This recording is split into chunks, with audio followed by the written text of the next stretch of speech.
Lankidetzaren ikuspuntutik lan hau oso garrantzitsua da, jakindakizun moduan lankidetzan esparru bi edo ildo bitan egiten dugu lan. Bata kanpoan egiten dana, herri txirotutan egiten dana, eta beste bat getxon egiten dana sentsibilizatzeko lan horren barruan. Eta hau horren barruan daukagu, sentsibilizazio mota bat dalako bai, Anabelek esan deuzku euren ikuspuntutik kultura berziklaketa dela, gure ikuspuntutik da herriaren kontzientziazioa getxon bizi gaitek esan moduan leku guztietan ezin direla bizi, eta orduan gure lana horren hildoan dago. Liburutegientzat batez be eta talde osoarentzat bada guk deritzoguna birzikleta kulturala edo nolabait esatearren.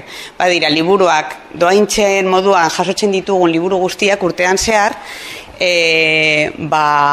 berriro erabiltzea, bigarren bizitza bat edo emotea, eta bide batez dirutza bat lortzea proiektu solidario baterako. Orduan, guretzat da oso ekimen berezia, oso polita.